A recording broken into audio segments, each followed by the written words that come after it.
데살로니가 전서 4장 13절부터 18절까지 함께 읽습니다. 형제들아, 자는 자들에 관하여는 너희가 알지 못함을 우리가 원치 아니하노니 이는 소망 없는 다른 이와 같이 슬퍼하지 않게 하려 함이라. 우리가 예수님에 죽었다가 다시 사심을 믿을진대 이와 같이 예수님 안에서 자는 자들도 하나님이 저와 함께 데리고 오시리라. 우리가 주의 말씀으로 너희에게 이것을 말하노니 주 강림하실 때까지 우리 살아남아 있는 자든 자는 자보다 결단코 앞서지 못하리라. 주께서 호령과 천사장의 소리와 하나님의 나팔로 친히 하늘로 솟아 강림하시리니 그리스도 안에서 죽은 자들이 먼저 일어나고 그 후에 우리 살아남은 자도 저희와 함께 구름 속으로 끌어올려 공중에서 주를 영접하게 하시리니 그리하여 우리가 항상 주와 함께 있으리라. 그러므로 이 여러 말로 서로 위로하라. 아멘.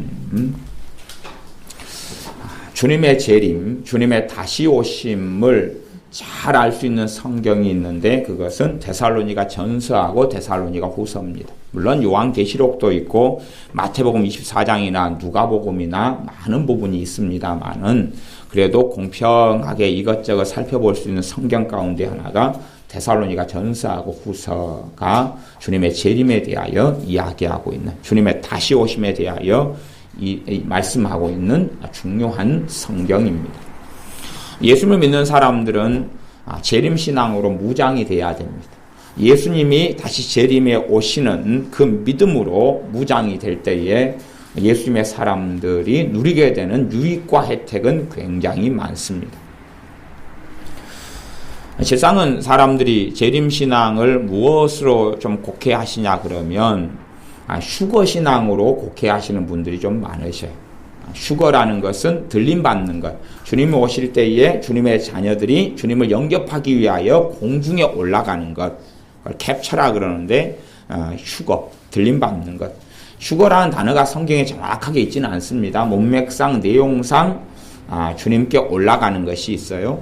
그런데 그런 부분에서 사람들은 어떤 신앙을 가지기 쉽냐 그러면 휴거 신앙을 가지기 쉬워요. 제가 휴거를 부정하는 게 아니라 지금 성경이 휴거 신앙을 가지고 살아라 그렇게 말씀하냐 아니면 재림 신앙을 가지고 살아라 그렇게 말씀하냐 하는 말씀에 대한 이야기를 하고 있는 것입니다. 휴거, 주님께서 오실 때에 이 땅에 환란이 온다. 대환란이죠. 그 전에 예수 믿는 사람들을 불러서 데리고 가버려서 천국에서 공중에서 이제 7년 동안 예수님과 함께 지낸다. 이것이 이제 휴거 신앙의 중심이에요. 근데 그 휴거 신앙은 사실은 어디서 왔냐 그러면 오래되지 않았어요. 휴거 신앙은 초대교회에서부터 온 게 아니라 실상은 세대주의 신앙. 한 100년, 200년밖에 역사가 되지 않아요. 그 다음에 이제 스코필드 관주 성경을 통해서 전 세계 사람들에게 전파되고 알려져서 어떤 사람들, 교회의 역사를 모르는 사람들은 휴거 신앙이 말하자면 들림받아서 공중에서 예수님과 함께 있는 신앙이 초대교회 때부터나 사도시대 때부터 일찍부터 있었다 그렇게 생각하지만 그렇지 않고 성경이 중심으로 이야기하는 것은 휴거신앙이 아니고 재림신앙이에요. 주님께서 다시 오시는 것을 고대하고 사모하고 주님과 만나기를 원하는 신앙이에요. 그 믿음으로 살라고 성경은 말씀해요. 그래서 이제 데살로니가서 4장의 본문부터 이 데살로니가 전서하고 후서의 본문을 다루면서 성경이 주님의 재림에 대하여 무엇이라고 말씀하는가, 그리고 재림의 시기나 때에 대해서 뭐라고 말씀하시는가, 재림에 대하여 어떻게 성경이 이야기하는가, 정말로 휴거에 대해서 성경이 이야기하고 있는가, 물론 휴거에 대해서 이야기하고 있는데 그 휴거의 때와 시기를 어디라고 이야기하는가. 이게 많은 사람들이 휴거 때문에 정말로 목을 많이 메고 있습니다. 실제로 또 휴거에 대한 설교만으로 모든 설교를 도배하는 목사님들도 우리나라에도 많이 있고 외국에도 여러분이 있습니다. 휴거, 그냥 내가 예수님 오시면 들림받아서 한 많고 고통이 있고 대환란이 일어나는 이 땅을 내가 떠나서 공중에서 이 땅에는 환란 속에 있을 때 나는 예수님과 함께 재미나게 잘 행복하게 지내다가 그 다음에 이제 이 세상이 끝난다. 그런 것입니다. 세대주의 신학도 많은 종류들을 가지고 있는데 그 일반적인 휴거 신앙의 중심에는 세대주의 신학이 있어요. 세대주의 신학이라는 것을 제가 다 설명해 드리기는 어렵습니다. 세대주의 신학의 모양이 굉장히 많았어요. 제 서재에 보면은 세대주의 신학에 대한 신학책들이 좀 몇 권들이 있는데 사실은 그걸 다 제가 짧은 시간에 설명해 준다면 제가 박박사보다 낫겠지요. 근데 그 양반들도 두꺼운 책으로 몇 권을 써야 되는데 제가 어떻게 5분, 10분, 1시간으로 설명해 드릴 수 있겠어요? 세대주의 신학에 대해서요. 세대주의 신학의 가장 기본적인 골자는 7년 대환란 전에 교회 시대가 끝난다는 거예요. 교회가 다 들림받아서 올라가 버리고 그 다음에 교회가 없다는 거예요. 없고 이제 유대인의 시기로 다시 들어가요. 그런 이제 여러 가지 가치관을 가지고 있어요. 근데 성경 본문이 말씀하는 것을 우리가 주의를 해야 돼. 예수님의 사람들은 뭐라고 이야기해도 말씀의 사람이에요. 그러니까 내가 추측하고 내가 이해하고 내가 생각하고 이렇게 될 것이다. 누가 설교를 이렇게 했다. 항상 또 어떤 목사님은 나 휴거에 있어서 극소수가 휴거된다. 다 그럴듯한 이야기예요. 제가 그래서 휴거에 대해서 공중에 휴거돼서 7년 동안 머물러 있는 걸 누가 믿는다 그래서 저는 이단이라 그러지도 않고 사입이라 그러지도 않아요. 그것은 그렇게 믿을 수도 있기 때문에 그래요. 왜? 성경은 그렇게 해석될 여지들을 꽤 가지고 있어요. 그러지 성경에 전혀 없고 근거하지 않은 이야기를 하는 건 아니다. 그 말이. 그러나 더 본질적으로 성경이 말씀하는 것을 그대로 말씀 그대로 살펴본 다음에 객관적으로 보자 그것이. 그래서 휴거에 극단적으로 집착하는 사람들은 그쪽에 있는 본문 말하자면 가운데 톤박이 한 절 두 절만 가지고 나머지는 유추해서 그래요. 나머지는 다 집어넣어요. 근데 성경은 휴거를 사모하라는 것 그런 뉘앙스로 가진 문맥은 하나도 존재하지 않아요. 성경은 전부 다 뭘 사모하라 그래요? 주님의 다시 오심을 사모하라 그래요. 주님의 재림을 사모하라. 주님의 재림을 사모하라 그래요. 성경은 계속 반복해서 그렇게 말씀합니다. 그러니까 믿는 사람들의 소망이 휴거인가요? 재림인가요? 재림이에요. 휴거가 아니에요. 재림이에요. 성경 그건 본문이에요. 성경 본문. 그러니까 믿는 사람들의 소망은 휴거가 아니고 재림이에요. 휴거라는 말은 사람의 관점에서 하는 거죠. 주님이 휴거를 믿는 사람들은 공중에 재림하실 때에 그것도 이게 재림신앙이기도 하죠. 해석상으로는. 재림하실 때 내가 들려진다. 그래서 주님이 오시는 것보다는 내가 들림받아가지고 공중에 들어가서 고난 많고 한 많은 세상을 이제 정리한다. 그렇게 하는데 이제 성경의 요 데살로니가서 4장 같은 경우는 정말 좀 뚜렷하게 나와 있어요. 4장, 5장, 3장 이렇게 이제 3장에 걸쳐서 나와 있고 데살로니가 후서 2장을 가면 주님의 재림의 말세에 대한 부분에 좀 자세히 나와 있어요. 방금 읽었던 4장 13절부터 제가 읽어드리겠습니다. 주로 장례식 때 예수 믿는 분들이 돌아가셨을 때 자주 읽는 본문입니다. 익숙하기는 하지만 내용을 잘 이해하지 못하는 본문 중에 하나입니다. 형제들아 자는 자들에 관하여는 너희가 알지 못함을 우리가 원치 아니하노니 이는 소망 없는 다른 이와 같이 슬퍼하지 않게 하려 함이라. 자는 자들, 성경에서는 예수를 믿는 사람들이 죽은 것을 가리켜서 잔다 그렇게 이야기합니다. 어떤 관점이냐 그러면 천국에서도 자고 있지는 않습니다. 천국에서 자고 있지는 않아요. 왜냐하면 요한계시록에 보면 주님을 믿는 사람들이 주님께 기도하고 있는 장면이 나와요. 천국에서요. 근데 자고 있으면 어떻게 기도하겠어요? 그러니까 잔다는 관점은 우리 입장에서. 왜? 우리하고 소통이 안 일어나잖아요. 천주교 로마 카톨릭의 희한한 신앙은 성도의 교제나 교통이라는 것을 바르게 해석하기보다는 그 사람들은 어떻게 하냐 그러면 천국에 다니엘이 죽었어. 천국에 다니엘이 있다. 내가 막 기도하면 다니엘이 와서 응답도 해주고 다니엘과 만난다. 는 것이 로마 카톨릭의 아주 어리석고 이상한 신학이에요. 말하자면 로마 카톨릭에서 누구를 성인으로 임명을 하잖아요. 성인으로 임명하는 이유는 뭐냐 그러면 그 성인으로 임명되는 그 사람에게는 기도할 수가 있어요. 말하자면 테레사 수녀를 성인으로 임명했어요. 전에. 그러면 이제 내가 천주교 신자다 그러면 누구에게 기도를 해요? 테레사 수녀한테 기도를 해요. 그럼 테레사 수녀가 하나님께 기도해가지고 응답을 가져와요. 그러니까 그 사람은 테레사 수녀하고 교제를 할 수 있어요. 이것이 천주교에서 믿는 잘못된 것이에요. 전혀 그런 일은 벌어지지 않아요. 그래서 천주교에서 믿는 사람들은 자기 세례명을 그런 성인들의 세례명을 가지고 그리고 그 성인들한테 기도를 해요. 그래가지고 신비적인 체험을 하는데 본질은 귀신이 역사하는 거죠. 귀신의 역사예요. 많은 이들은 마리아한테 기도하죠. 그럼 마리아가 응답을 가져와요. 마리아가 예수님께 빌어주고 하나님께 빌어주고 가지고 응답을 가져온다 그래요.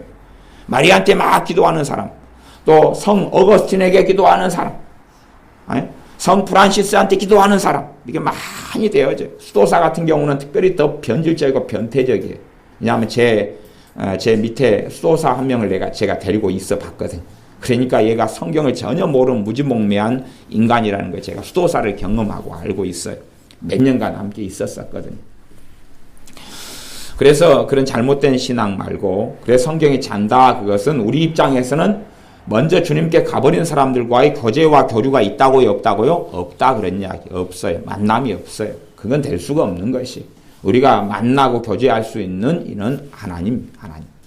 또 천사들하고도 그런 일은 잠깐 있어요. 근데 천사들하고 우리하고 대화를 하려고 오는 게 아니라 천사들은 하나님께 보냄을 받아가지고 우리의 삶 속에 어떤 일을 하려고, 도와주려고 그렇게 역사하는 거고, 하나님의 뜻을 행하려고 역사하는 것이지, 우리하고 오늘 1시간 동안 이렇게 전화로 대화할까? 그런 일은 없다, 그런 이야기입니다. 그래서 잔다는 표현은 지금 이 땅의 세상의 관점, 우리가 살아가는 땅의 관점에서 누가 예수 믿는 분이 돌아가셨는데 그분을 자는 사람이다, 이렇게 성경은 표현합니다. 영원한 끝이 아니기 때문에. 그래서 내 어머님이 예수님을 영접하고 예수님을 잘 믿다가 돌아가셨는데, 야 이제 영원히 못 볼 거야, 어쩌면 좋나 슬퍼서 영원히 만나지 못할 거야. 믿지 않고 돌아가신 분들은 영원히 만나지 못합니다. 영원히 만나지 못합니다. 왜? 사는 곳이 지옥과 천국으로 다르기 때문에. 하지만 예수님을 믿고 믿음 안에서 돌아가신 분들은, 또 내가 예수님을 믿는 사람들은 천국에서 만나게 됩니다. 그렇기 때문에 너희가 소망을 가져야 된다, 그렇게 말씀하면서 시작합니다. 그래서 장례식 때 잘 쓰는 거죠. 믿는 분들이 돌아가신 장례식에서 본문으로 자주 사용합니다. 14절, 우리가 예수님의 죽었다가 다시 사심을 믿을진데 이와 같이 예수님 안에 자는 자들도 하나님이 저와 함께 데리고 오시리라. 하나님께서 예수님과 함께 데리고 오신다 그랬어요. 이게 예수님께서 뭐 하실 때요? 재림하실 때. 재림하실 때 누가 같이 와요? 죽은 사람들이. 재림하실 때 예수님 안에서 믿고 잠자는 사람들이 와요. 그러니까 우리가 주님 재림하시기 전에 죽어버리면 우리가 가서 그것을 만나지만, 우리가 살아있어요. 살아있을 때 주님이 재림을 하시면 잠자는 자들, 예수님 안에 자는 사람들이 예수님 재림하실 때 같이 와요. 같이 와요. 영혼으로 올까요? 살아난 몸을 가지고 올까요? 살아난 몸을 가지고 와요. 부활하는 몸을 입고 온다 그 말이에요. 육신을 가지고 와요. 영원히 죽지 않고 병들지 않고 아프지 않는 몸을 가지고 이제 예수님과 함께 와요. 그래서 우리가 살아있을 때 예수님 오신다 그러면 예수님 안에 죽은 사람, 특별히 우리가 모르는 사람은 상관없지만 아는 사람, 친척, 인척, 가족이 있다 그러면은 오는 걸 보게 돼요. 갖고 만나게 된다 그 말이에요. 그것이 방금 이야기하는 성경 구절입니다. 15절, 우리가 주의 말씀은 주님이 지금 하신 말씀이다 그것이에요. 이게 지금 사사로이 데살로니가전서는 사도 바울을 통해서 하나님께서 기록해 놓으셨는데, 사사로이 이제 1장 1절에는 사도된 바울과 형제 디모데는 골로새에 있는 성도들에게, 그러니까 이 성경을 쓴 사람이 바울과 디모데죠. 바울과 디모데. 핵심은 바울 서신이라고 이야기해요. 근데 이 사도들인 바울과 디모데가 썼는데 이것이 우리의 사사로운 이야기를 지금 하고 있는 게 아니라 주님께서 하신 말씀을 가지고 지금 이 주님의 재림에 대한 이야기를 하고 있다, 이렇게 말씀하고 있는 것입니다. 우리가 주의 말씀으로 너희에게 이것을 말하노니 주 강림하실 때까지 우리 살아남아 있는 자도 자는 자보다 결단코 앞서지 못하리라. 우리 살아남아 있는 사람들이 잠자는 자, 예수님 안에서 먼저 믿고 죽은 사람보다 우리가 앞서지 못한다. 앞서지 못한다는 이야기는 우리가 주님을 먼저 만나지 못한다 하는 기본적인 이야기입니다. 봐보세요. 이 슈거에 믿는 신앙을 보면 슈거 신앙은 굉장히 많은 종류가 있습니다.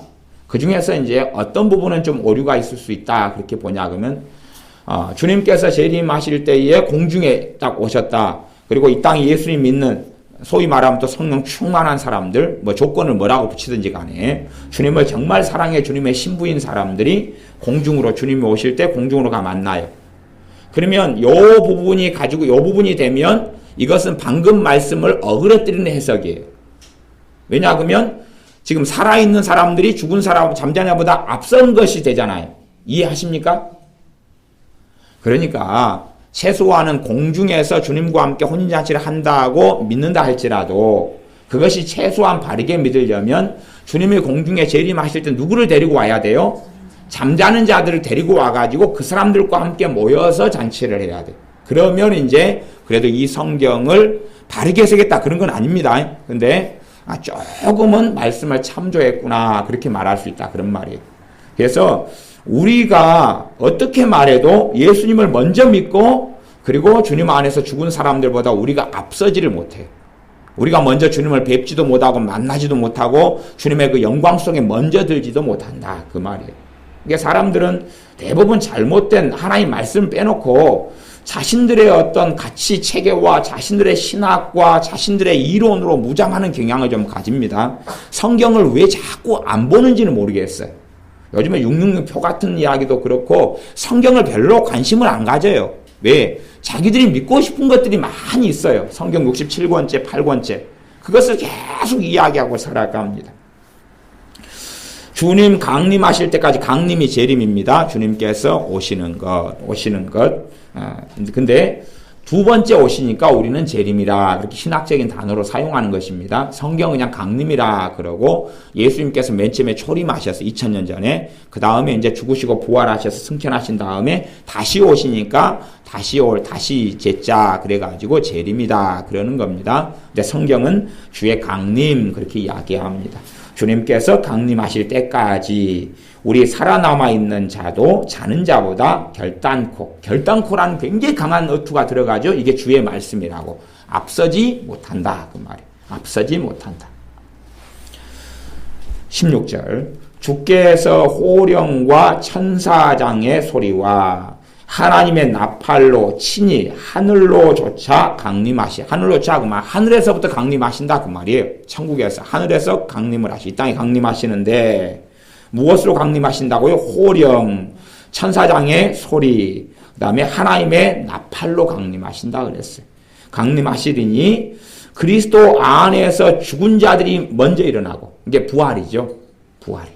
예수님 안에서 그러니까 우리 살아있는 사람들이 있는데 주님께서 호령과 하나님의 나팔 소리, 천사장의 소리로 강림하실 때 나팔이 울리니까 먼저 누가 부활을 해요? 죽은 사람들이 부활을 해요. 그래가지고 죽은 사람들이 먼저 주님을 맞이해요. 죽은 사람들이 먼저 주님을 맞이해요. 그리고 맞이한 다음에 주님이 그들과 함께 지금 온다 그랬어요. 그렇게 성경이 지금 말씀하고 있어요. 잘 봐보세요. 그리스도 안에서 죽은 자들이 먼저 일어나는 것은 왜 일어납니까? 주님을 맞이하려고 그러죠. 주님을 맞이하려고 그래요. 먼저 일어나서 주님을 맞이해요. 그 다음 17절에 그 후에 우리 살아남은 자도 저희와 함께 구름 속으로 끌어올려. 이걸 휴거라 그래요. 우리 살아남은 사람들이 무슨 일 다음에요? 먼저 예수님 먼저 믿어가지고 죽은 사람들이 부활을 먼저 해가지고 그 다음에 주님을 먼저 영접을 해요. 먼저 믿었으니까. 먼저 영접을 하고 그 다음 차례가 어떤 차례예요? 우리 차례. 지금 현재 우리가 함께 먼저 죽어버린 다음에는 이제 우리도 선이 되겠죠. 근데 우리가 살아있을 때 주님께서 다시 그런다면 먼저 예수님을 먼저 믿어가지고 돌아가신 그런 분들이 주님을 먼저 맞이하게 돼요. 휴거의 어떤 조건들 같은 설교들이 많은 것을 봅니다. 근데 굉장히 주의하고 조심해야 될 설교들이 참 많아요. 왜 많냐 그러면 어떤 분은 그렇게 이야기해요. 휴거가 되려면 어떠한 굉장히 믿는 사람이, 예수님 믿는 사람이 100명 있다. 그러면 휴거는 1명도 제대로 안 된다. 1명이나 된다. 아니면 어떤 분의 통계는 그러더라고요. 이야기가. 60교회 가운데에서 60개 교회면 보통 한 교회 평균을 200명 잡습니다. 그러면 한 12,000명 가운데 1명만 휴거된다. 이런 이야기. 그런 이야기가 교회들에게 팽배해 있습니다. 그러면 그것이 맞다고 가정해요. 아니, 맞다는 이야기가 아닙니다. 그러면 죽은 자들 가운데 누구만 일어나야 돼? 누구만 부활해야 돼요? 죽은 사람 가운데 초신자도 있고, 어리버리하게 예수 믿은 사람도 있을 거 아니에요. 갖고 구원 받은 사람도 있을 거 아니에요. 그럼 그 사람들은 못 살아나야 돼요. 아니, 안 그러면 불공평하잖아요. 그 가운데 특별하게 믿음이 너무 좋고 너무 거룩하고 정말 성령 충만한 신자들만 부활을 한다면, 그런다면 이제 얼마 전에 했던 휴거의 조건을 가지고 어떠한 특정인만 휴거된다 하는 주장이 타당성을 좀 가져요. 그런데 지금 성경은 정확하게 뭐라고 이야기합니까? 제가 휴거 조건을 따지고 이야기하려는 게 아니에요. 그 부분은 제가 별로 관심이 없어요. 관심 없으니 그런 거 설교 안 합니다. 맨날 그런 거 설교하고 도배하는 분들이 있지만, 여기서는 지금 예수님 안에서 죽은 사람들이 어째요? 먼저 부활을 해요. 먼저 부활해가지고 주님하고 만나요. 주님하고 공중에서 주님을, 재림에 오시는 강림하시는 주님을 가서 맞이를 해요. 죽은 사람들이. 예수님 안에서 죽은 사람들을 잠자는 자라 그랬어요. 그 다음에 2번 타자가 이 땅에 살아있는 우리가 돼요. 우리가 살아있을 때 주님이 오신다면. 그래서 그 후에 그렇게 나오는 게 17절입니다. 그 후에 우리 살아남은 자도 저희와 함께 구름 속으로 끌어올려 공중에서 주를 영접하게 하시리니. 그래서 14절하고 그 다음에 17절하고 보면, 14절에 그렇게 이야기했죠. 14절 다시 끝으로 가면 예수님 안에 자는 자들 또 하나님이 저와 함께 데리고 오시리라 그랬잖아요. 데리고 오시리라 그랬잖아요. 요 두 개가 이제 정말로 실제로 이 14절하고 17절하고 어떻게 연결돼 가지고 다 되는지는 모르겠어요. 근데 기본적으로 상식적으로 생각해 보면, 먼저 그들이 부활한 다음에 주님 맞이해 가지고 그 다음에 공중에서 우리가 갈 때는 주님이 데리고 오시는 상황을 우리가 보게 될 수 있는 거죠. 우리보다 먼저. 그런 기본적 해석 말고 또 다른 생각들도 여러 가지 해볼 수 있을 것입니다. 그래서 그 후에 17절, 우리 살아남은 자도 저희와 함께 구름 속으로 끌어올려, 그 먼저 예수님을 믿다가 돌아가신 분들과 함께 구름 속에서, 공중에서 누구를 영접합니까? 주님을 영접하게 하시. 이게 휴거예요. 공중에서 주님이 오실 때에 어디에서 주님을 영접하게 됩니까? 공중에서. 그러니까 최소한 우리가 예수님 오시기 전에 죽었어요. 그래도 우리도 휴거됩니다. 아니, 예수님이 죽었어도 주님이 공중에서 강림하실 때 되면 우리가 다시 부활해가지고 주님 맞이로 간다니까요. 이해되십니까? 그 다음에 우리가 살아있을 때에 주님 오셔도 휴거돼요. 왜? 주님이 오시면 먼저 예수님 안에 자는 사람들이 먼저 부활해가지고 주님 맞이하러 가고, 우리가 거의 비슷하게 갈런지 함께 갈런지까지는 해석이 좀 복잡하지만 가가지고 주님을 맞이를 해요. 그것이 17절의 이야기입니다. 공중에서 주님을 영접한다. 그것이 공중에서 주님을 영접하게 하시리니 그리하여 우리가 항상 주님과 함께 있으리라. 항상 주님과 함께 있는다. 그러므로 이 여러 말로 서로 위로하라. 정말로 신자들의 위로는 뭐냐 하면 주님의 강림하심. 신자들의 우리의 위로는 강림하심. 위로는 언제 필요합니까? 고난, 환난, 고통, 역경, 소망 없음이 그때의 위로가 필요한데, 그렇기 때문에 신자들이, 예수님의 사람들이 위로받고 살아갈 수 있는 핵심과 원동력은 주님의 강림하심, 재림이에요. 그렇기 때문에 재림의 신앙으로 내가 무장이 안 되면 위로를 이 땅에서 잘 받지를 못한다. 그렇게도 알 수가 있어요. 정말 재림의 신앙으로 주님의 다시 오시는 것을 사모하고 살 때에 뭐가 있냐 그러면 위로가 있다, 그 말이에요. 그래서 이 교인들에게, 믿는 사람들에게 이 예수님의 강림하시는 것을 이야기해 가지고 서로 위로를 해 주어라. 서로 위로해 주어라. 왜냐하면 이때 초대교회가 굉장한 환난과 어려움, 말하자면 우리가 제사 하나만 정리하려 그래도 얼마나 핍박을 많이 받아요.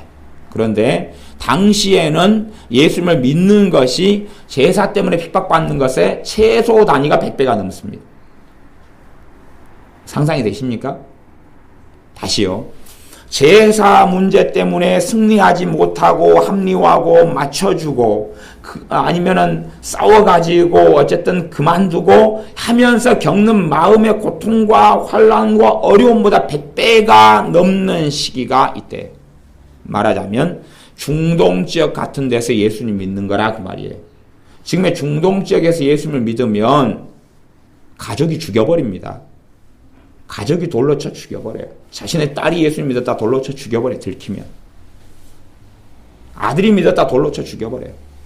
그것이 자신들의 명예예요. 왜냐하면 수치를 주었다 그래가 죽여버리는 거예요. 옛날 조선시대나 고려시대에 그런 거 아시죠? 특히 유교 문화에 심취해 있던 조선시대 같은 경우는 자기 자식이 가문에 수치를 주었다 그러면 자기가 죽여버리는 것이 자기 명예를 지키는 것이 돼요. 일본도 그 사무라이 문화 속에서 그 비싼 야리꾸리 아닌 것이 있어요. 대한민국 사회에서도 이 유교가 깊이 있게 파고 들어와가지고 유교 때문에 자신의 체면, 자존심, 가문의 뭐 명예, 명성 웃기는 그걸로 자식들을 죽여버린 일들이 많이 있어 왔어요. 여러분들이 과거에 한 60년대 같은 영화 보면 그 드라마나 영화 같은 데 보면 그런 그 장면 다 옛날에 TV 일찍 보신 분들은 아시죠? 일찍 TV가 한 70년대에 나왔던가요? 제가 잘 모르겠는데 그럴 때 한참 만들었던 영화들은 그런 내용이 적나라하게 그대로 다 나와 있어요. 지금은 이제 원체 환상의 세계로 조선시대나 고려시대를 만들었죠. 그래가지고 고려시대 사람, 조선시대 사람 얼마나 옷을 잘 입고 있고 현대 문화 속에서 나오는지 몰라요. 그래야지 영화가 되고 돈이 되는 모양이에요. 근데 거짓말이죠. 그래서 17절에 공중에서 주를 영접하게 하시리니 그리하여 우리가 항상 주와 함께 있으리라. 여기서 이제 끝난다 그 말이에요. 다시 이제 환난이나 고통은 없어요. 주님의 재림하시면 그때는 이제 이 땅의 모든 삶을 접고 끝내는 것입니다. 그때 재림하시면 모든 삶을 접고 끝내요. 더 이상 이제 다른 것은 없다 그런 말이에요. 그래서 항상 함께 있어요. 뭐 그 후에 이제 천년왕국도 있고 그 후에 심판이 있고 막 그러지만 그까지는 이제 진도를 나가지 않습니다. 그래서 성경이 기본적으로 이야기하는 것은 뭐냐 그러면 재림을 이야기하고 또 17절에는 휴거를 이야기해요. 주님 오실 때 우리가 영접하러 가는 휴거. 여기서는 그래요. 영접하러 가는 거예요. 누가 왕이 우리 동네 마을에 오신다. 옛날 조선시대로 이야기하면 우리 마을에 왕이 행차한다 그러면 어디까지 사람들이 중요한 가문의 사람들이 나갑니까? 동구밭까지 나가지요. 동구밭에 나가가지고 영접을 해가지고 들어오잖아요. 그것이 일반적으로 성경에서 사용하는 개념이에요. 성경에 사용하는 개념. 말하자면 사도 바울이 로마에 들어갔어요. 그랬더니 로마에 있는 신자들이 로마 동부밖까지 나와가지고 로마 도성 밖에까지 나와가지고 사도 바울을 영접을 했어요. 그래가지고 함께 로마로 들어갔어요. 그것이 일반적으로 성경에서 이야기하는 주님을 맞이하는 것의 의미예요. 일반적으로 성경에서 이야기하는 휴거의 의미예요. 주님이 오실 때 영접하러 가는 거예요. 영접하러 가는 거예요. 영접하러 가요. 그래서 우리가 많은 사람들이 주장하는 휴거에 있어서 폐단점이 많고 위험성도 굉장히 많아요. 실상은 어떤 휴거를 많이 이야기하냐 그러면 7년 대환란이 여기 있다. 그리고 7년 대환란에서 내가 거기에서 도피한다. 피한다. 내가 한이 많고 문제가 많은 세상에서 피한다. 그러면 사실 거기에 최악의 단점은 뭐냐 그러면 주님에게 주목하는 게 아니라 자기에게 주목하게 돼. 내가 피하려면 어떻게 해야 되느냐?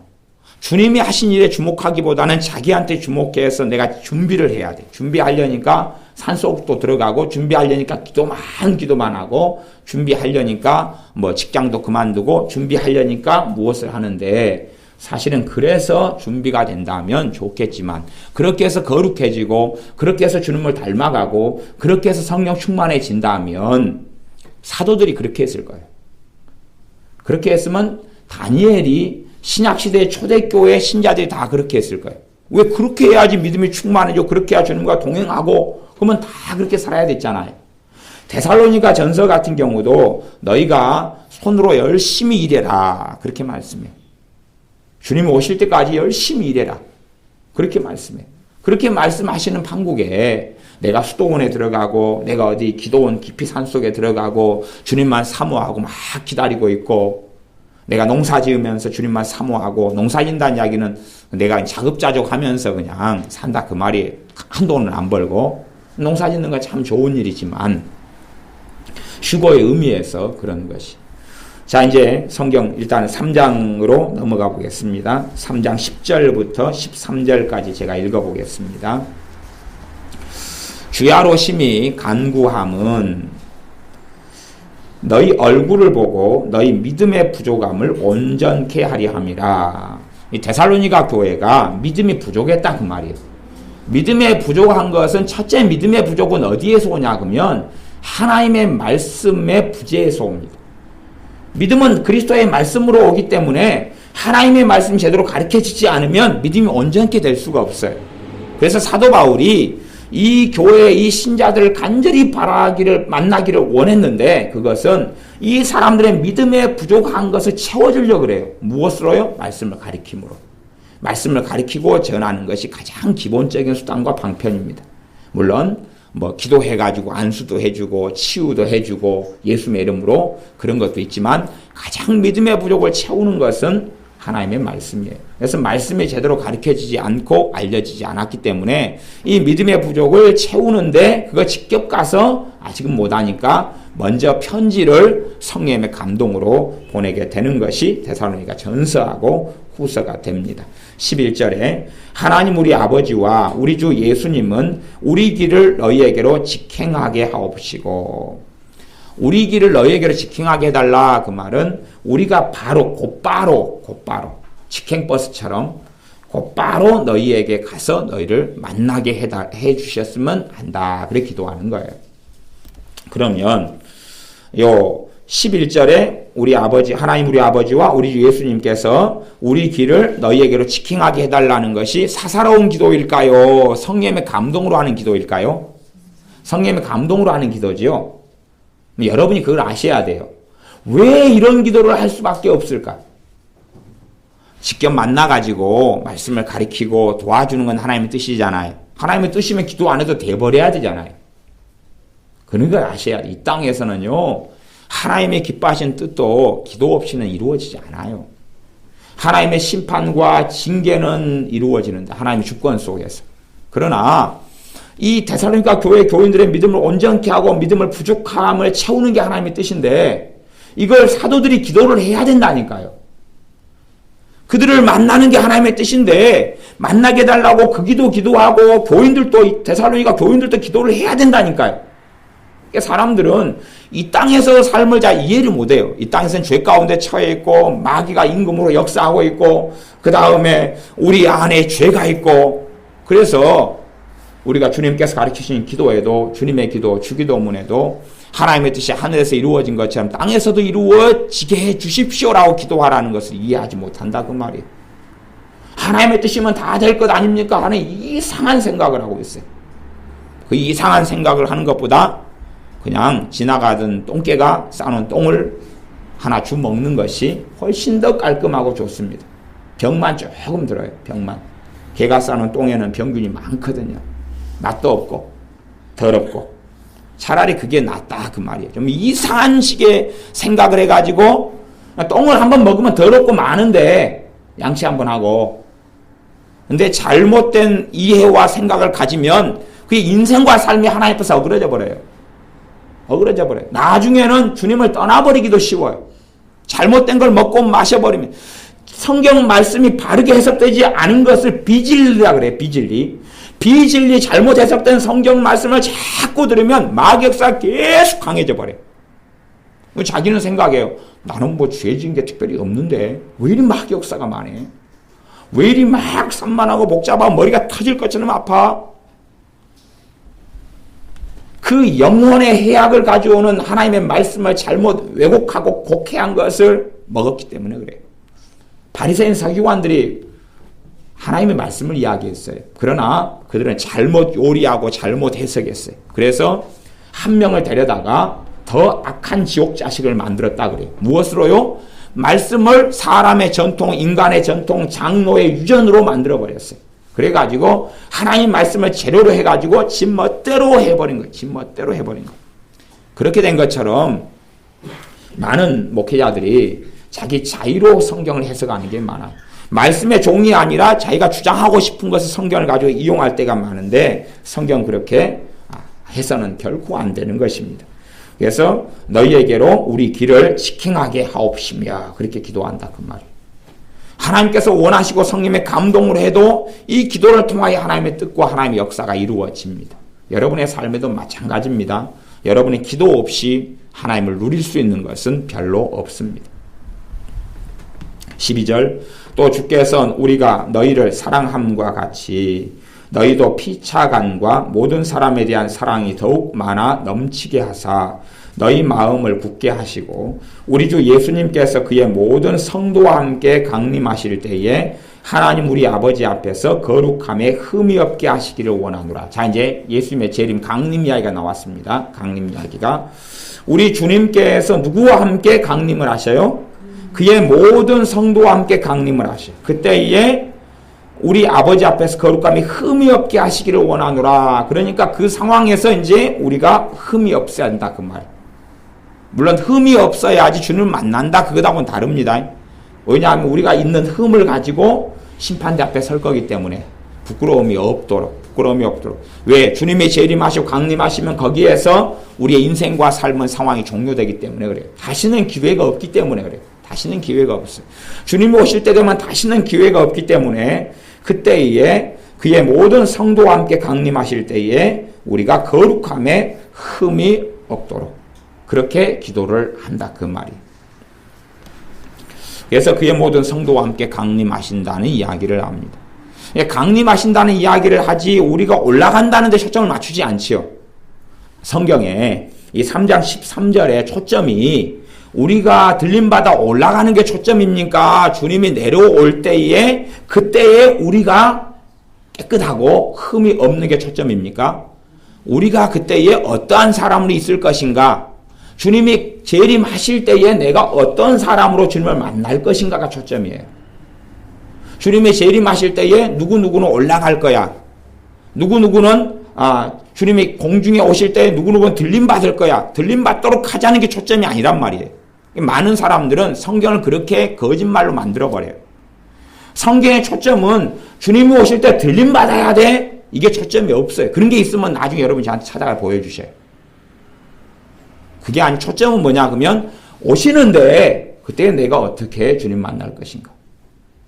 오실 거야. 주님 다시 오실 거예요. 근데 우리가 어떻게 만날까요? 내가 어떻게 만날까요? 흠이 없이 주님을 만납시다. 그래서 우리가 주님 다시 오심을 사모하고 그걸 통해서 내가 소망을 삼고 위로를 받아요. 그 위로를 받으면 세계의 가치관과 세상의 재물과 세상의 욕망이 내게서 물러가고 떠나가기 시작해. 왜? 내 관점이 하나님 중심의 관점으로 재림신학으로 무장하면 바뀌어가기 때문에 그래요. 하나님의 관점으로 바뀌어가요. 이 땅에 썩어져 가는 것에 온통 마음과 생각을 다 쏟질 않아요. 다 쏟질 않아요. 먹고 입고 사는 것, 누리는 것에 온통 마음을 쏟지 않아요. 왜? 주님 오실 때 되면 다 이제는 쓸모없는 것이 다 돼버리기 때문에 그러합니다. 5장으로 넘어가겠습니다. 5장 1절부터 6절까지입니다. 5장 1절부터 6절까지 제가 읽습니다. 형제들아, 때와 시기에 관하여는 너희에게 쓸 것이 없음은, 때와 시기에 대한 이야기는 이 교인 사람들이 데살로니가 교회가 좀 잘 알고 있다. 그 말 때와 시기에 대해서는 2절 주의 날이 밤에 도적같이 이를 줄을 너희 자신이 자세히 알미라. 도적같이 온다. 도적같이 온다는 것은 도적이 예고합니까? 예고하지 않습니까? 예고하지 않아요. 예고하지 않은 때 오신다. 그런 말이에요. 그래서 이제 여러 가지 난점들이 생깁니다. 주님께서 이 땅의 마지막 종국에는 7년 대환란이 있어요. 7년 대환란 때 이제 끝나고 오셔요. 물론 휴거를 믿어서 공중재림과 지상재림으로 믿는 사람들 입장에서도 공중에 재림했다가 다시 오시죠. 다시 오셔. 마지막에 7년 대환란 마지막에 다시 오셔요. 그러니까 거기 입장에서도 지상재림이 공중재림과 지상재림 두 번의 재림으로 나누기도 하고 또 더 다르게 분류하기도 합니다. 그런데 어떻게 믿든지 간에 주님께서 재림하실 때 도적같이 오신다. 그러면 이건 다 해당되는 말씀인데 휴거를 믿든지 아니면 다 휴거는 믿어요. 믿는데 휴거의 시기가 7년 대환란 전에 있는 휴거를 믿는 것인지 환란 중간에 있는 휴거를 믿는 것인지 환란 말미에 있는 휴거를 믿는 것인지 아니면 몇 번에 걸친 휴거를 믿는 것인지 차이입니다. 휴거는 성경에 있는 것이니까. 그건 제가 얼마 전에 입증해 드렸죠. 근데 공중에 끌어올라가는 건데 그래서 그 공중에서 주님을 만나 배우는 게 휴거인데 그래서 휴거를 성경이 핵심으로 강조하는 게 아니에요. 주님의 강림하심, 재림하심을 강조하고 주인공은 주님의 재림이에요. 성경의 주인공, 이 본문에서 주인공은 주님의 재림이에요. 주님의 재림이지 휴거가 주인공이 아니다 그 말이에요. 문맥이. 그러면 때와 시기에 관하여는 주의 날이 밤에 도적같이 이른다. 그러면 지상재림을 하신다 아니면 단 한 번의 휴거, 단 한 번의 휴거. 그러면 단 한 번의 재림. 말하자면 우리가 사도 바울이 여수에 오셔요. 살아계셔. 우리가 옛날이어가지고. 사도 바울이 저기 선교를 다니다가 4차 전도여행, 그전 3차 하고, 4차 전도여행을 막 다녀가지고 여수에 온다. 그래서 우리가 여수 저기 밖에 율촌 그 넘어서까지 순천하고 여수 경계지점까지 마중하러 나가요. 그래가지고 오셨습니까? 바울 선생님, 바울 사도님. 그리고 모시고 와요. 그러면 사도 바울이 한 번 온 거예요? 두 번 온 거예요?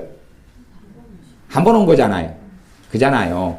그러니까 우리가 공중에서 주님을 만나러 가가지고 영접을 해가지고 내려와요. 한 번 온 거예요? 두 번 온 거예요? 한 번 온 거지. 그러니까 실상은 이제 공중재림하고 지상재림을 믿는다 그래도 사실은 그것도 한 번의 재림이에요.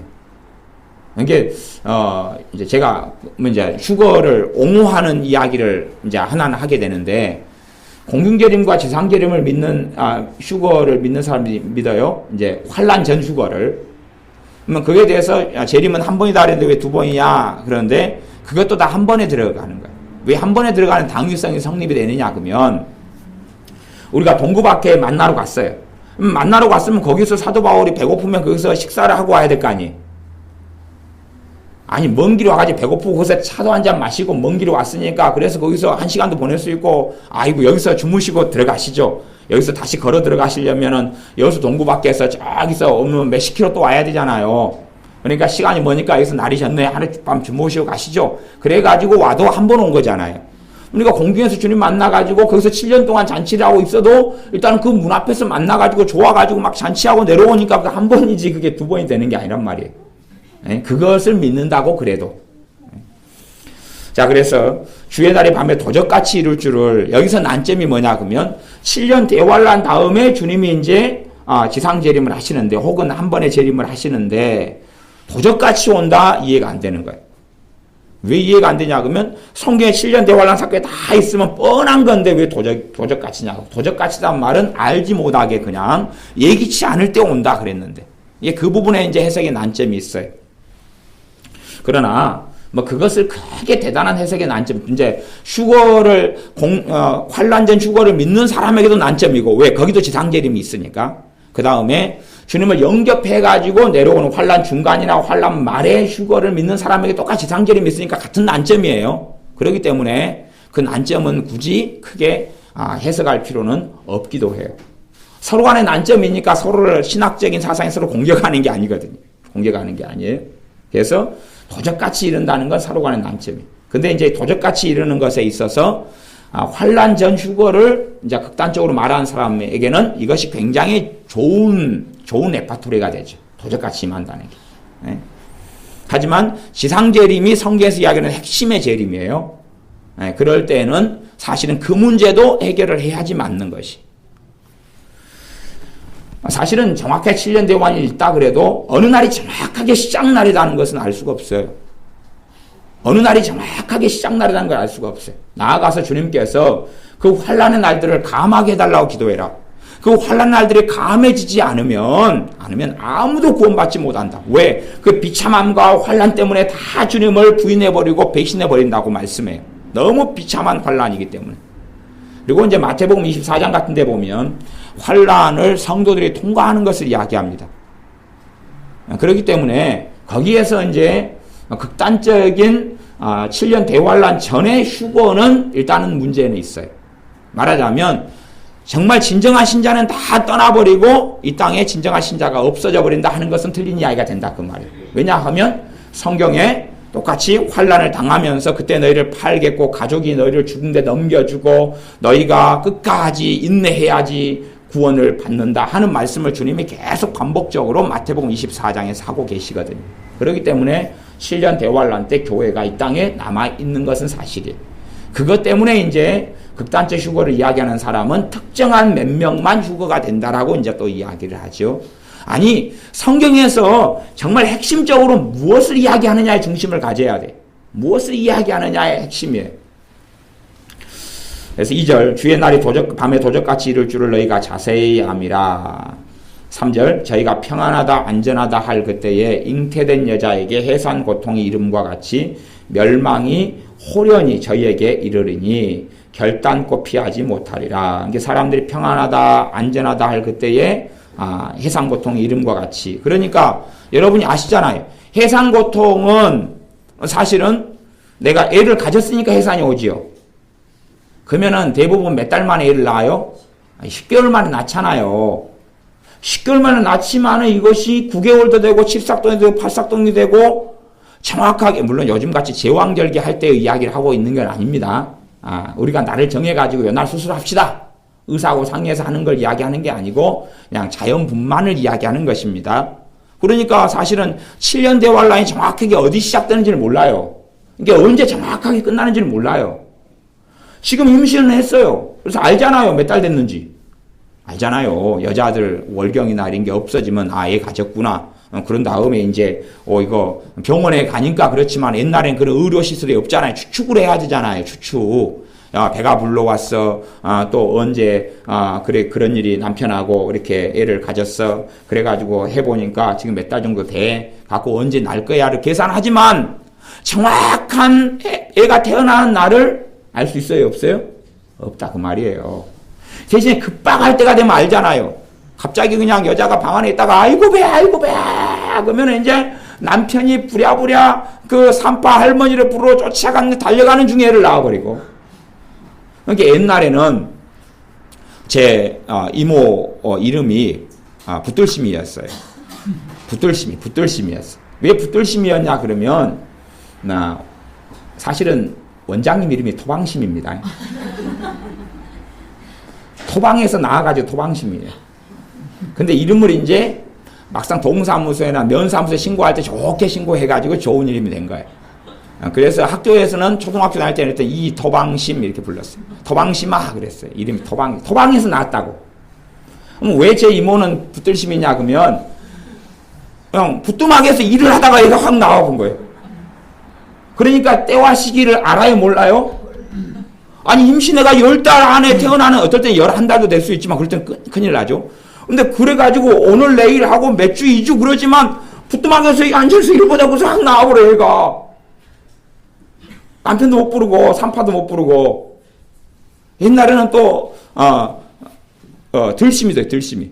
들에서 아이고 오늘은 안 나올 거야. 그래가지고 막 꼬미질하고 있는데 애가 막 나와가지고 아이고 배야 그래가 뒹굴다가 애가 확 나와버려.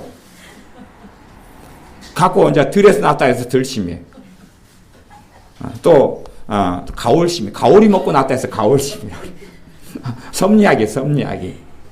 그러니까 여러분이 그 상황을 지금 해산하는 것과 지금 비추어 이야기하죠. 요 이유를 드는 것을 잘 생각해 보셔야 돼요. 지금 해산 말고. 그래서 그냥 여보 얘 나올 것 같아 그래가지고 38번을 불러왔는데 다시 얘가 또 올라가 버려요. 나오려고 하면 돌다가 내려오잖아요. 근데 올라가 버려요 다시. 그래가지고 아이고 오늘 아닌가비요. 그리고 38번가 돌아가요. 아이고 내일이나 모레나 뭐 될 거예요. 그리고 할머니가 가고 있는데 거기서 나와버려요. 예기치 않게 오죠. 그러니까 대강은 때를 알아요 몰라요? 대강은 때를 알게 되는 거예요. 그걸 주님이 다 예언했고 말씀하셨기 때문에 성경에 다 나와 있기 때문에 대강의 때는 알아요. 아니 애도 안 가졌는데 우리 저처럼 아니면 우리 은혜 아빠처럼 배가 이렇게 나와 있어요. 그래가지고 은혜 아빠가 또 제가 아이고 배야 그러니까 애 나오겠네 산파 할머니를 부르고 가고 막 산부인과 데려가고 그러진 않지요. 우리 지혜가 요즘 날씬하고 이뻐져 가는데, 지혜가 배가 지금보다 훨씬 더 많이 나와가지고, 근데 고등학생이에요. 전혀 아무 문제 없어요. 애도 안 가졌어요. 배만 나왔어요, 그냥. 근데 아이고 배 그러니까 배탈 났다 그래야지. 애 나오겠네 그러면 안 되잖아. 애 가진 사람만 애를 낳는 거예요. 그지요? 애 가진 사람만 시간이 가면 계속 부풀어 올라오는 거예요. 계속 배가 이렇게 부풀어 올라와가지고 덜 부풀어 올 수도 있어요. 어떨 때는 배가 많이 안 부른 상태인데도 9개월이 될 수도 있는 거 아시잖아요? 저보다 잘. 어쨌든 그래가지고 얘가 나오니까 대강 때와 시기를 알 수 있어요, 없어요? 당연히 아는 거죠. 이게 도적가치라는 건 다 됐는데 거기에서 팔삭동이가 나와버릴 수도 있고 구삭동이가 나올 수도 있고 그냥 정확하게 때에 나올 수도 있고 오늘 내일 해가지고 해다가 내일 모레 나와버릴 수도 있고 일주일이 늦어질 수도 있고 빨라질 수도 있고 이것의 부분에 있어서는 정확성이 없다 그 말이에요. 정확성이 없어요. 그래서 그런 이야기를 가지고 해석한 이야기를 하고 있어요. 그러니까 그런 걸 잘 기억해야 돼. 평안하다 그 말은 애가 지금 언제 태어날지 모른다 그게 아니라 며칠 상간에 나오겠다 그러면서 오늘은 아니겠지. 그런데 그냥 갑자기 배가 막 아프면서 어떤 분은 똥심이가 있어요. 옛날 화장실은 이렇게 다리를 거쳐가지고 해서 응아를 하면 거기다가 이렇게 그 젤을 갖다가 덮어가지고 이렇게 짝대기로 큰 이런 숟가락 같은 걸로 이렇게 쫙 했거든요. 저 외갓집 화장실 다 그랬어요. 이모네 화장실도 그러고 제가 시골에 가면 다 그렇게 치웠는데 거기에서 이제 응아가 마려워가지고 산모가 그래가지고 앉아가지고 힘을 막 주는데 애가 나와본 거예요. 갖고 이제 아이고 이놈은 화장실에서 나왔네. 그리고 이제 애가 막 울죠. 그래서 갖고 똥심이라고 이렇게 들고 왔어. 아이고 그래서 옛날에는 오래 사라고 개똥과 말똥하고 똥자를 붙였어요. 막 지저분한 이름을 붙여서 오래 산다는 미신이 있었거든요. 갖고 사랑하기 때문에 똥심이라 하는 거예요. 오래 사라고. 어이구 얘 오래 살겠네. 똥통에서 태어나가지고 갖고 이제 엄마가 왜냐하면 자기가 지금 분명히 애는 곧 태어나겠지만 며칠 상간에 태어나겠지만 아니면 일주일 2주일 남았겠지만 그 시기가 마려워가지고 화장실에 가신 거거든요. 갖고 힘을 줬는데 애가 나올 줄 알았어요. 그러니까 그렇게 하는 이야기입니다. 이 상황이. 4절 형제들아 너희는 어두움에 있지 아니하매 그날이 도적같이 너에게 임하지 못하리니. 그러니까 예수님을 잘 믿는 사람들에게는 주님이 재림하시는 날이 도적같이가 아니다 그 말이에요. 도적같이가 아니다 그 말이에요. 말하자면 항상 준비되어 있다. 항상 준비되어 있는 상황에서는 그냥 괜찮다 그 말이에요. 항상 준비되어 있다는 것을 요즘 스타일로 이야기하면 이제 요즘 병원 스타일이 맞는 거죠. 재활 형제 날 잡고 의사 준비되어 있고 그 다음에 택시 있고 전화기 있고 그래서 이따가 지금 돌아 그러면 핸드폰 바로 하면 바로 그냥 119 와가지고 모셔가고 구급차 와가지고 불러대고 그러니까 뭐 도적같이 그런다 해서 그냥 아주 평안하게 다 일을 처리할 수 있는 거예요. 남편한테 전화해가지고 빨리 와. 알았어. 119부터 불러. 갖고 그냥 쫙 삐고삐고 해가지고 탁 모시고 가니까. 근데 옛날에는 저 멀리 시골에서 있으면은 뭐 가가지고 심리를 가가지고 그냥 할머니를 모셔오는데 삼리까지 데리고 왔는데 애가 나와버리고 막 그러잖아요. 남편이 뛰어갔는데 물 데펴라 그래가지고 물을 데피고 장작을 떼가지고 막 그러다가 이제 애가 안 나와버리죠. 그런 일들이. 근데 지금 상황은 이게 아주 얘기된 상황, 준비된 상황, 그 다음에 모든 것이 다 갖춰진 상황. 예수님을 제대로 믿는 데살로니가 교회같이 이렇게 믿는 사람들에게는 예수님의 재림이 도적가치가 아니다 그 말이에요. 도적가치가 아니라 너희에게는 도적같이 예수님이 오시는 게 아니다. 너희는 다 빛의 아들이요 낮의 아들이다. 우리가 밤이나 어두움에 속하지 아니하나니 그러므로 우리는 다른 이들과 같이 자지 말고 오직 깨어 근신할지라. 그러니까 이 데살로니가 교회 교인들이 지금 근신하고 살아왔어요. 깨어있어 살아왔어요. 주님이 다시 나중에 이제 오실 때까지 여러분이 그 생활을 계속해서 깨어있어서 여러분들이 그대로 살아가자. 깨어있어 살아간다는 이야기는 은혜 생활하고 성령의 역사가 있고 기쁨이 있고 하나님의 말씀을 깨달아지고 알아지고 믿음에 성장하고 죄가 깨달아져서 회개가 되고 마격사가 물러가고 주님을 아는 기쁨이 있고 예배하는 감격이 있고 생활하는 가운데 기도 생활도 어쨌든 꾸준히 해나가고 그 다음에 안에 성령의 역사가 있어서 예수님을 믿는 기쁨이 있는 생활, 그런 것을 깨어있어 기도하는, 깨어있어 근신하는 삶의 열매다라고 말할 수 있어요.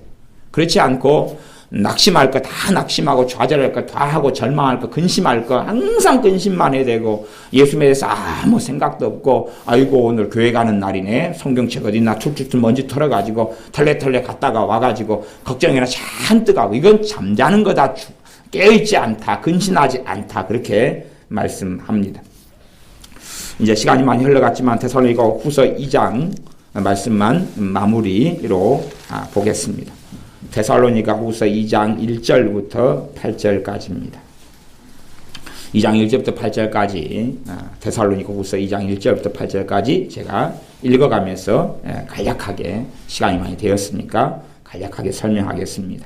형제들아 우리가 너희에게 구하는 것은 우리 주 예수 그리스도의 강림하심과 우리가 그 앞에 모임에 대하여 예수님이 강림하시고 예수님 앞에 뭐예요? 그러니까 앞에 데살로니가전서에서 이야기하는 4장에서 이야기하는 휴거하고 같은 이야기 그 앞에 모임이니까 이게 뭐예요? 이걸 휴거예요.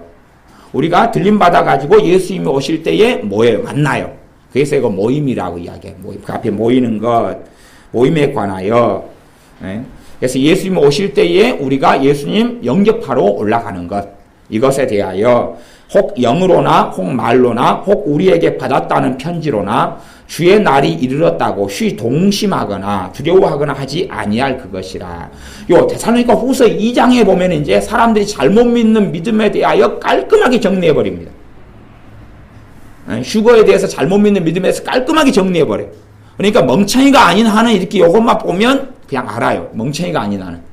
멍청이다 그 말은 뭐냐 그러면 미혹하는 귀신에게 씌었다 그 말이에요. 그래서 멍청하게 되는 거예요.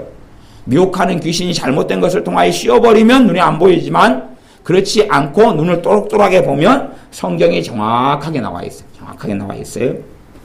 그래서 주의 날이 이르렀다. 이제 곧 주님 강림하시고 우리가 곧 주님 만나겠네.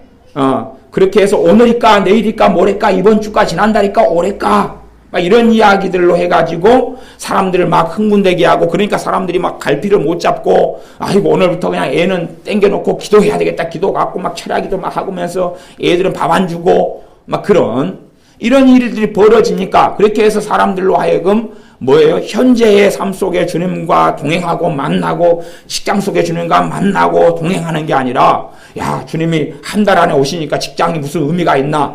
때려치워버려야지.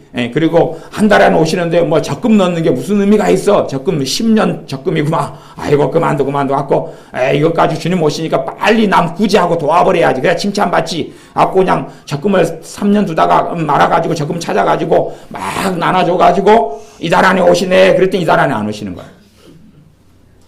그래가지고 이제 왜 이렇게 이제 영으로나 말로나 그러니까 애언 받았네. 영으로나 그 말은 명령이에요. 명령. 이거 애언이에요. 애언을 영 이렇게 표현하는 것이 있습니다. 그러니까 내가 애언 받았네. 하나님 말씀하셨네. 어쨌네. 그래가지고 이번 달이야 올해야 그러니까 삶을 올해에 맞추어서 정리를 해버릴 거 아니에요. 정말로 그에 대해서 열심히 투철하다면 그렇게 하지만 결과로는 잘못돼 버린다는 이야기예요. 그런 것 때문에 사람들이 극단적인 신앙과 잘못된 길을 걸어가는 것을 다시 잡으려고 데살로니가 후서를 보냈어요. 3절 누가 아무렇게 하여도 너희가 미혹하지 말라. 누가 무슨 말을 해도 애언한다. 하나님이 뭐라고 말씀하셨다. 꿈에 나타났다. 환상에 보였다. 뭐라고 해도 뭐 하지 말아라고요? 미혹하지 말라. 미혹하지 말라 그러면서 이야기해요. 이 지금 1절에 대한 이야기 주님의 재림 강림하심과 그 앞에 우리가 들림받아가지고 주님을 공중에서 영접하게 하는 그 모임에 대하여 말씀하기를 3절 중간 먼저 배도하는 일이 있고 먼저 뭐가 있어요? 배도라는 것은 예수님을 부인하고 배신하는 걸 배도라 그럽니다. 여기서 배도하는 일은 뭐냐 그러면 전 세계적인 예수님에 대한 배반을 이야기하는 것이 어떤 사람이 예수 믿었다가 그냥 예수님 부인하고 떠나는 것은 항상 있어 왔어요. 그런데 전 세계적 눈에 보일 정도의 배도가 있어요. 그러니까 지금 그 준비는 하고 있습니다. WCC나 NCCK를 통해서 종교다운주의가 들어와가지고 교회가 종교화되고 전 세계적인 배도로 지금 들어가고 있는 과도기에 있어요. 이거 점점점 이루어져 갈 거예요. 그런데 어쨌든 간에 전 세계적으로 이제 배도하는 일이 있어요. 말하자면 정상적인 교회가 이제 예수님 대신에 다른 걸 믿어요. 뭐 이런 일들, 예를 들자면 뭐 이런 일들 있어서 이제 정상적으로 주님을 믿는 사람들이 점점 사라져버려. 공개적으로 배도. 우리는 그걸 경험했었어요. 언제 경험했냐 그러면 일제시대의 신사참배로 경험을 했어요. 비스무리한 걸, 약한 것을 경험했습니다. 말하자면 우리가 신사에다가 절도 하고, 그러니까요 목사님이요 신사참배할 때에 그 신사 앞에 절을 다 했거든요. 절을 다 해요. 그리고 하나님께 예배드려요. 근데 이걸 배도거든요. 배도. 이런 일들을 하는데 이것보다 심각한 배도를 한다 그 말이에요. 전 세계적인 교회가. 그래서 배도하는 일이 개인에 대한 이야기를 하는 게 아니라 전 세계적인 눈에 보일 법한 상황과 일을 이야기해. 그렇기 때문에 지금 현재의 그런 전 세계인 배도는 아직 없습니다. 아니 있으면 주님이 오셔야 되죠. 배도한 일이 있고 이거 1번 지금 최근거리 속에서 이거 1번 2번은 저 불법의 사람 곧 멸망의 아들이 나타나기 전에는 이르지 아니하리. 누가 나타나요? 적그리스도죠. 그러면 이 불법의 아들 멸망의 아들이 나타나는 시점이 요한계시록에 나와 있고 다니엘에 나와 있어요. 7년 대환란 때 나타나는 분이거든요. 그까지는 잘 모르세요? 아시죠? 네, 7년 대환란 때 나타나는 분이잖아요. 언제요? 전반기에 후반기. 전 3년 반에요? 후 3년 반에요? 후 3년 반에 나타나시는 분이에요. 이분이. 때와 시기 주님 앞에 강림할 때 휴거되는 것이 봐보세요. 여기는 적그리스도가 지금 등장해야 돼요. 적그리스도가 어떤 사람이 제가 지금 짐승에 대한 이야기를 전해하면서 전해드렸었어요. 그러니까 지금 그것이 등장하고 적그리스도가 등장해야 돼요. 그래갖고 걔가 등장해가지고 무슨 일을 하는가까지 나와 있어요. 4절 저는 대적하는 자라 범사에 일컫는 하나님이나 숭배함을 받는 자 위에 뛰어나 자존하여 스스로 자기를 높여가지고 하나님 성전에 앉아 자기를 보여 하나님이라 하느니라. 그러니까 하나님의 성전에 대한 이야기는 해석이 그래도 많이 일치가 됩니다. 여기 하나님의 성전은 뭐냐 그러면 나중에 유대인들이 제3성전을 지어요. 제3성전을 지어요. 지금 3성전을 지을 준비는 하고 있어요. 근데 아직은 시행을 못하고 있어요.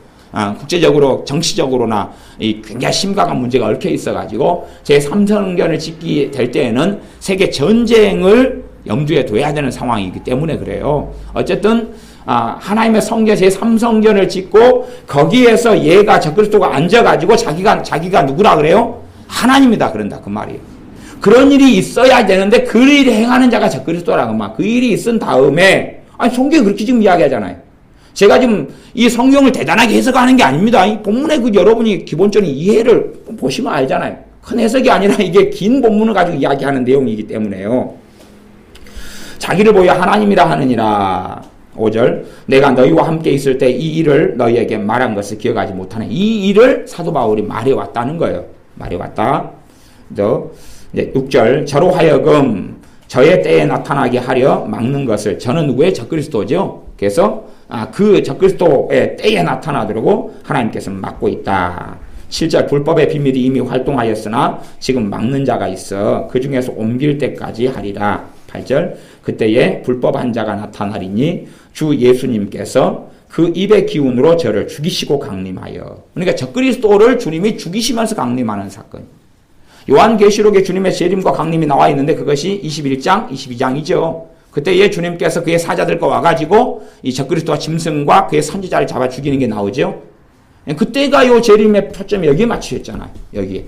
정확하게 본문 2장 1절이 주 예수 그리스도의 강림하심과 우리가 그 앞에 모임에 대하여 휴거죠. 들림받아 주님 영접하고 모셔드리는 이거에 대하여 정확하게 이 내용이 그렇게 나와 있어요. 이게 본문이 그렇단 말이에요. 그 앞에 테살로니가 전서도 그렇고 후서도 그렇고 복잡한 이야기 아니잖아요. 지금 얼마나 극단적인 휴거 사상의 사람들이 심취해 있는지. 우리가 심취하고 우리가 마음을 쏟아야 될 것은 주님의 강림하심이에요. 주님의 재림의 신앙으로 우리가 위로를 받고 힘을 얻어야 돼. 그리고 주님의 오시는 걸 사모해야 돼. 내가 들림 받는 걸 사모하는 게 아니고 주님이 오시는 걸 기다리고 고대하고 사모해야 돼. 그때 우리가 하나님의 위로를 받아요. 그래서 8절 다시 하반절 주 예수님께서 그 입의 기운으로 저를 죽이시고 강림하여 나타나심으로 패하시리다. 그러면서 이제 악한 자의 임함이 사탄의 역사를 따라 모든 능력, 표적, 기적 이렇게 쭉 나옵니다. 그 이야기가 나중에 이제 그 짐승과 또 다른 짐승이 나와가지고 기적과 이적을 보이는 거 나오죠. 지금 그걸 지금 이야기하고 있잖아요. 지금 여기 하늘에서 막 불이 내리게 만들고 그런 것을 이 적그리스도가 행한다는 이야기예요. 그런 것이 전 세계적으로 그렇게 해서 자기가 숭배받고 자기가 높임받고 기적과 이적을 일으키는 이야기를 지금 그 다음 본문에서 하고 있어요. 그러니까 적그리스도가 누구냐, 불법의 사람이 누구냐, 멸망의 아들이 누구냐 하는 것은 긴 본문으로 이야기하고 있으니까 요한계시록하고 맞춰보면 전혀 이상하게 이해할 여지가 없는 거예요. 그 여지가 없어요. 그렇기 때문에 이 본문상에서는 환난 전에 휴거된다는 것을 지지해요? 아니면 적그리스도가 지난 다음에 얘가 기적과 이적을 행하고 자기를 하나님이라 그러고 성전에 앉아서 사람을 미혹하고 그 다음에 주님이 오셔요? 그 다음에 오신다고 이야기하잖아요. 지금 여기서. 지금 모임이라는 것이 휴거거든요. 주님을 영접하러 올라가는 건데 정확하게 이렇게 나왔잖아요. 그렇기 때문에 아무나 너희를 무엇이라고 이야기하든지 간에 너희가 뭐 하지 말라고요? 미혹하지 말라. 이렇게 이야기해요. 미혹하지 말라. 미혹되지 말라. 그 말이죠. 미혹되지 말라. 그 말이에요. 그렇기 때문에 우리가 심각하고 극단적인 휴거 사상에서는 사실은 벗어나야 됩니다. 그렇게 한다고 주님의 오심을 준비되지 않아요. 그러니까 심각한 휴거 사상에 심취된 사람들은 말세에 무슨 일이 벌어지는가만 집중을 해요. 마지막 때 무슨 일이 벌어진가, 지구상에 무슨 일이 벌어진가, 어쩐가, 지구온난화가 어쩐가, 오바마가 어쩐가, 이렇게 심취를 해요. 그래가지고 그게 심취되어 있고, 그래서 어떤 사람은 그렇게 설교하더라고요. 말세에 관심을 가지고 종말에 관심을 가진 사람, 그 사람들만 휴거된다, 막 그래요. 그러니까 이제 말세와 종말에 심취해야 되잖아요. 그렇게 안 하면 휴거 안 되니까. 그래서 제가 직접 들었어요. 그런 심각한 사람들이 이 땅에 많아요. 근데 말세와 종말이 심취되는 게 아니라 우리 주님께 심취돼야 되는 거예요. 우리 주님을 사랑하고 사모해야 돼요. 그래야지 주님의 다시 오심에 대한 준비가 되어져 가죠. 주님이 다시 오시는 거, 강림하시는 걸 사모해야 돼. 이 땅을 사모하고 사랑하는 게 아니라 주님이 다시 주님 만날 걸 사모해야 돼. 주님 만날 걸 사모할 뿐만 아니라 주님께서 그 육체로 오시는 강림 말고, 재림 말고 그분의 영으로 우리와 함께 계시잖아요. 그러니 내가 이 땅을 살아나가는 동안에 주님과 함께 동행하는 것에 또한 마음을 두어야 돼. 주님 오시는 걸 사모하지만 그러나 나와 함께 하시는 주님과 함께 이 땅의 삶을 살아야 돼. 이 땅의 삶은 내가 주님과 함께 안 산다. 이 땅은 나밖에 없다. 이 땅은 주님께서 나와 성령 충만하여 동행하지 않는다. 이 땅은 나만 눈물 나고 나만 서럽고 나만 절망스럽다. 그러면 사실은 잘못 믿고 있는 것이다 하는 이야기입니다. 내가 이 땅에 살면서 주님을 만나고 살아야 돼. 그래서 주님께서 강림에 오시면 주님 정팀 때 오신다고 그러면 주님 제가 오전에 주님을 만나고 뵀는데 이제 얼굴과 얼굴을 대면하여 지금 배우니 너무 감사합니다. 그렇게 돼야 된다 그 말이에요. 오 주님 20년 전에 제 꿈속에서 한번 보이시더니 20년 만에 뵀습니다. 그러면 주님이 나 너 모르거든. 야 꿈속에 한번 그거 나 아니었거든. 마귀였다 마귀. 그때 나 봤다고? 매일은 매일 삶 속에서 너가 성령을 통하여 내가 동행하기를 원했는데 그때 너는 어디 있었느냐? 그러실 거란 이야기입니다. 우리가 주님과 함께 이 땅에서 동행하고 내 직장 생활 속에 동행하고 인간 관계 속에서 성령의 역사와 은혜 속에 살고 또한 주님의 다시 오심을 사모하고 주님의 강림을 사모하는 사람들이 심령과 삶 속에 위로가 있고 하나님의 위로는 성령의 충만과 역사를 가져옵니다. 기도하겠습니다. 아버지 하나님, 우리가 잘못된 심각한 종말과 휴거 사상에 심취하지 아니하고 하나님의 말씀이 정확하게 뭐라고 말씀하시는지 하나님 말씀이 정확하게 뭐라고 말씀하시는지 주목하여 주님께서 강림하시고 또한 우리가 그 앞에 들림받아 주님을 영접할 때에 그때의 사건이 일어나기 전에 전 세계적인 배도가 있고 적그리스도가 나타나 기적과 이적을 행하면서 사람을 미혹하고 성전에 앉아 자기를 하나님이라 그렇게 주장하고 속일 그 일이 있은 다음에 주님께서 강림하여 그 입에 기운으로 죽이신다고 말씀하시는 것을 성경을 통해 봅니다. 그러므로 우리가 어리석은 사람이 되지 않고 정말로 주님의 강림, 주님의 재림하심을 사모하고 사모하는 사람들이 되게 하여 주시옵소서. 그래야 주님께서 강림하실 때에 우리가 전혀 흠이 없이 주님을 배웁게 우리가 성령 충만한 주님과 동행하는 삶을 살게 도와주시옵소서. 예수님의 이름으로 기도하옵나이다. 아멘.